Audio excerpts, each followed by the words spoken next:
So, you're here looking to rent a drone, huh?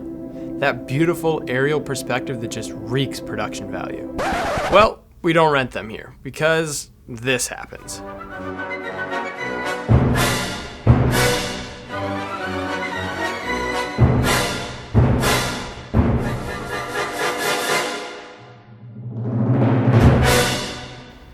Don't get us wrong, we love all multi-rotors here. That's why we're going to share some things to know before buying and flying your own. First things first, before you go out and buy a $1,000 plus film drone, we highly recommend that you practice flying on a smaller drone.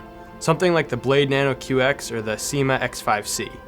Drones like the Phantom 3 incorporate GPS software to automate a lot of the course correction you normally have to do with a drone like that.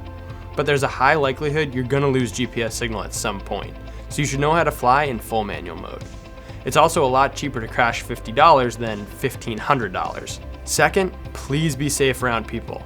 We all think we'll never be the one to have some kind of accident happen, but to be totally real for a second, there's always a chance for some random failure on your drone. Battery failure, radio interference, short circuit, propeller failure, bird attack, and so on. Flying over people is dangerous, and crashing into people, causing property damage, and perceived or real invasion of privacy is something you don't want to deal with.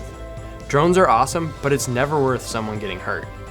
Third, consider the area around you before you fly. This can apply to a number of different factors. The most obvious one is weather, as you should always be aware of wind speed and any chance of rain. One of the less obvious might be other traffic in the airspace you're flying in. There's also fire and EMS crews. We all know you want cool footage, but please don't impede someone getting help and let the crews do their jobs undisturbed.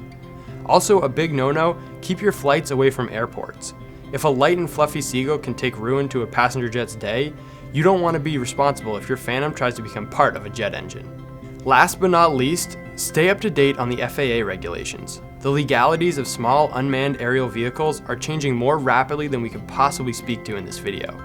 There have always been allowances for hobbyist use of remote-controlled aircraft, but the minute you're flying to capture footage because you're using it for commercial gain, you're subject to more scrutiny. Take a peek at the FAA's Section 333 exemption in the link above.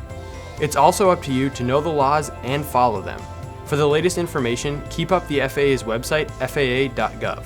Drones are incredibly cool. Just be sure you're flying safe and smart, and go get some killer footage. Oh, by the way, for all of your other land-based gear rental needs, check out LensProToGo.com, and don't forget to keep those drones airborne.